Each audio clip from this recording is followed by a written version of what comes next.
नमस्कार। जब हम माता सीता के बारे में सोचते हैं तो क्या हमारे मन में सिर्फ त्याग और कोमलता की एक छवि बनती है, या उनकी कहानी में इससे कहीं ज्यादा एक गहरी शक्ति छिपी हुई है?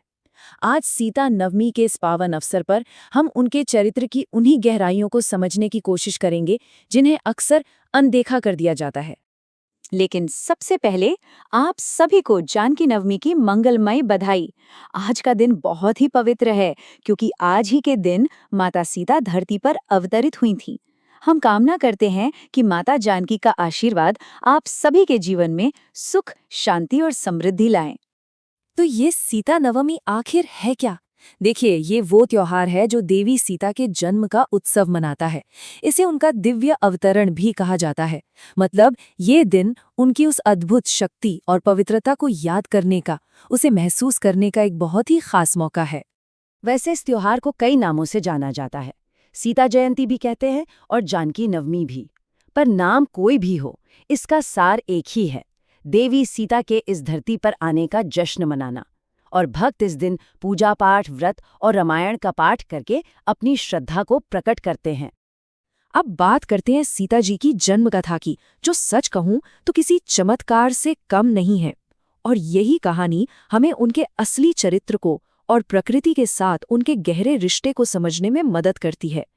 जरा सोचिए, मिथिला के राजा जनक यज्ञ के लिए जमीन तैयार कर रहे हैं, खेत जोत रहे हैं और अचानक हल के नीचे उन्हें एक नन्ही सी बच्ची मिलती है।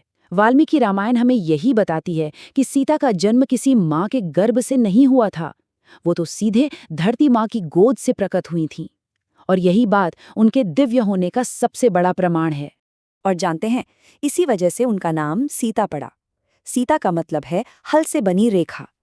ये नाम उन्हें हमेशा के लिए भूमि पुत्री यानी धरती की बेटी के रूप में स्थापित कर देता है। और यही पहचान उनके पूरे चरित्र की नींव है। चलिए, अब उस सबसे बड़ी गलतफहमी को दूर करते हैं जो सीता जी को लेकर कई लोगों के मन में है। क्या वो वाकई में सिर्फ एक विनम्र और दुख सहने वाली स्त्री थी, या फिर उनमें एक ऐसी ताकत थी जिसे हम अक्सर देख नहीं पाते? देखिए, अक्सर हमें यही दिखाया सुनाया जाता है कि सीता जी बस एक पीड़ित थीं जो चुपचाप सब कुछ सहती रहीं। लेकिन जब हम ग्रंथों को गहराई से पढ़ते हैं तो एक बिल्कुल अलग ही तस्वीर सामने आती है।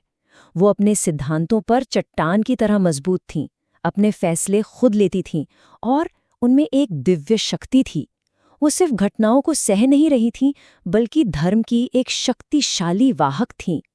उनके चरित्र को आप 4 स्तंभों पर टिका हुआ मान सकते हैं। पहला, सत्यवचन, यानी हमेशा सच के साथ खड़ा रहना।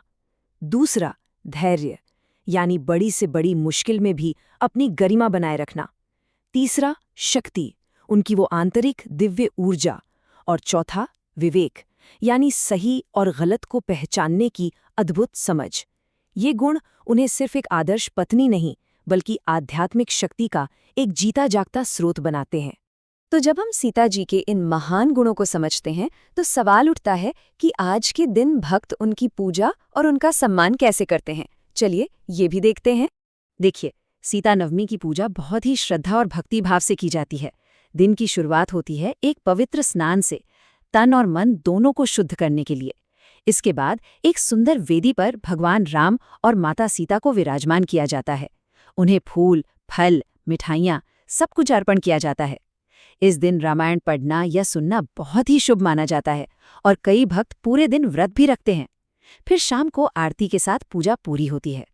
और हाँ, खास तौर पर विवाहित महिलाएं इस दिन अपने पति की लंबी आयु और एक सुखी, खुशहाल वैवाहिक जीवन के लिए व्रत रखती हैं।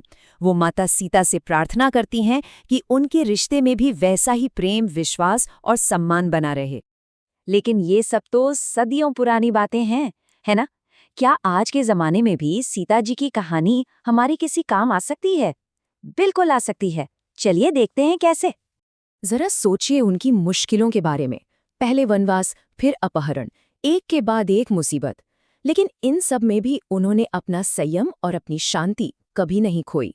उनकी ये कहानी हमें सिखाती है कि मुश्किल से मुश्किल समय में भी मजबूत कैसे बने रहना है।